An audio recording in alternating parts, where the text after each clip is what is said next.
네, 이어서 살펴볼 종목입니다. 세미시스코 쌍용차 인수, 우선 협상 대상자 선정, 최종 인수 하나. 기업 개요 살펴보겠습니다.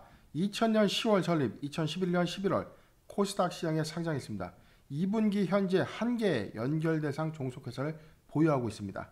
주 사업입니다. 반도체, 디스플레이 검사 장비 및 전기 자동차의 제조 및 판매를 영위합니다.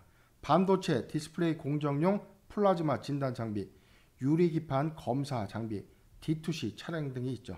매출 포지션입니다. 전기차 부분 71.3%, 플라즈마 진단 장비 10.1%, 유리기판 검사 장비 9.5%, 기타 9.0%로 구성되고 있습니다. 2021년도 10월 13일 세미시스코에서 에디슨 EV라는 새로운 사명으로 사명을 변경한 바 있었습니다. 최대 주주인 이 에디슨 모터스의 네트워크를 활용한 사업 시너지에 주력하고 있습니다. 다음은 실적입니다. 2020년 연간 실적은요, 연결 기준 매출액 136억, 영업손실 73억, 당기 순손실 104억을 기록했는데요. 전년 대비 20.1%가 감소했고, 영업손실, 당기 순손실 기록하면서 적자를 지속하고 있습니다. 최근 2분기 기준 실적입니다. 매출액 139억, 전년 동기 대비 44.9%가 증가했고, 영업손실 4억, 당기 순손실 46억을 기록하면서 적자를 지속하고 있습니다. 최근 실적은 1월 1일부터 6월 30일 기준인데요. 그런데 2분기 순수 2분기에 영업이익으로 좀 전환되면서 전기차 사업 부분에 사상 첫 흑자를 달성하게 된 것입니다. 체크포인트입니다. 2분기 전기차 사업 부분 사상 첫 흑자 달성, 하반기 실적 기조 여부인데요.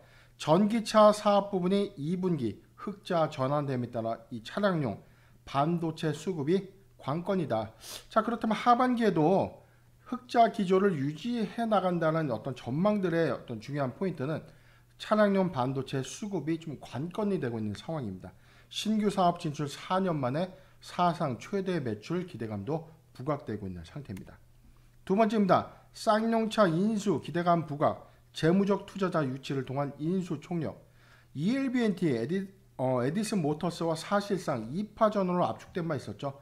본입찰 이 후보 여부에 따라서 모멘텀 달라질 수 있다. 지난 방송을 통해서 말씀드린 바 있었습니다. 입찰가는 ELBNT가 유리했는데 자금 증빙 미비에 따라서 에디슨 모터스가 다소 유리한 상황이다 라고 지난 시간에도 역시 분석을 해드렸죠. 세 번째입니다. 그래서 최종 쌍용차 인수 우선 협상 대상자로는 세미시스코가 선정됐는데 최종 인수 관건은 자금 조달이다. 에디슨 모터스 컨소시엄의 특수목적법인 설립을 통해서 자금 조달하겠다라고 좀 밝힌 바 있었는데 에디슨 모터스 이 컨소시엄의 중추 역할은 단연 세미시스코가 진행할 것이고요. 이에 따른 어떤 단기 모멘텀까지 부각되고 있는 상황입니다. 네, 공시 살펴보겠습니다. 바로 어제였습니다. 회사는 투자 판단 관련 주요 경영사항 발표를 했는데요. 내용 살펴보겠습니다. 제목, 회생회사 쌍용자동차 M&A 우선 협상 대상자 선정. 당사는 회생회사 쌍용자동차 M&A 공고 우선 협상 대상자 입찰 결과 우선 협상 대상자로 선정됐다. 상기 우선 협상 대상자 지위의 취득은 잠정적인 것이다. 이행보증금 납입 및 양해각서 체결이 완료되고 그에 따른 법원의 허가가 이루어졌을 경우에 우선 협상 대상자 선정의 효력이 확정적으로 발생할 예정이다. 자, 이게 뭐냐면요. 아직 법원에서 지금 이 쌍용차가 회생 기간 중이죠.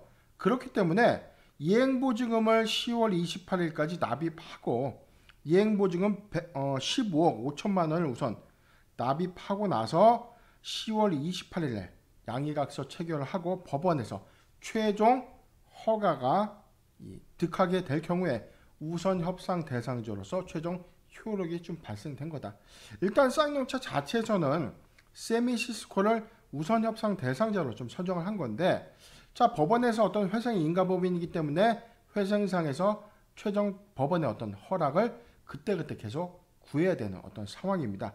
그래서 10월 28일 날 이행보증금 납입하고요. 양해각서 체결하고 법원에 뭐 특별한 어떤 사정이 없다면 법원에서도 허가가 이루어질 것이기 때문에 일단 5%의 이행보증금 납입 이후에 쌍용차에 대한 어떤 정밀 실사 그리고 세미시스코 역시 인수자금을 준비해서 조달까지 어떤 시간적인 부분들은 좀 남아있기 때문에 최종 인수까지는 다소 좀 시간 좀 남은 상황입니다. 그렇기 때문에 지금 관건은 자금 조달이다. 자금 조달을 어떻게 정말 정확하게 할 것인지. 그런데 시장의 우려감들이 사실 많아요. 단순 인수자금 플러스 알파인 회사를 그럼 성장시킬 수 있는 어떤 막대한 투자 운영자금이 또 필요할 텐데 쌍용차 어떤 케이스로 자금 조달할 것인가. 자, 그런 부분들 숙제는 산적해 있는 상황이지만 세미시스코 관점, 즉 전기차의 완성차 시장을 완성차 이 생산업체를 인수해서 전기차의 어떤 캐파를 확장해 나간다는 어떤 관점에서는 세미시스코의 어떤 모멘텀이 충분히 부각될 수 있는 상황입니다. 차트 살펴보겠습니다.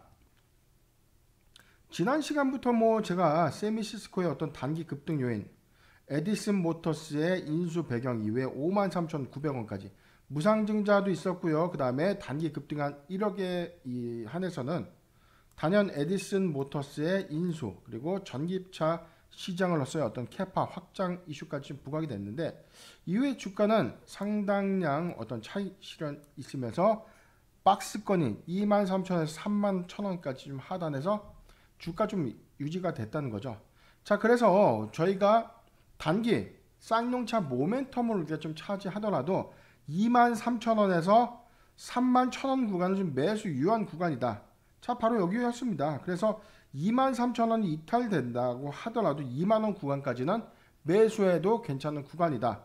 자, 매수 의견을 좀 드렸는데 자, 오래 걸리지 않았습니다. 크게 오른 구간은 아니었지만 자, 매수했다면 이렇게 박스권은 31,000원을 가볍게 뛰어넘는 주가의 어떤 흐름을 좀 보여줬는데 자, 쌍용차 관련된 모멘텀이 한 번 더 언급된다면 아직까지 모멘텀은 유효하다.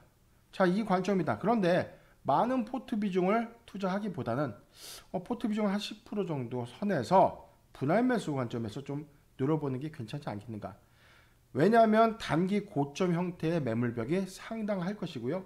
자, 이에 따라서 아직 쌍용차 인수까지는 험난한 과정들이 좀 있기 때문에 보유자 관점에서는 31,000원이 이탈되지 않는다면 보유 관점 의견을 좀 제시해드리고 신규 매수 관점에서는 박스권 내에 들어가는 23,000원에서 31,000원의 분할 매수 유효하다는 점 꼭 참고해 주시길 바라겠습니다.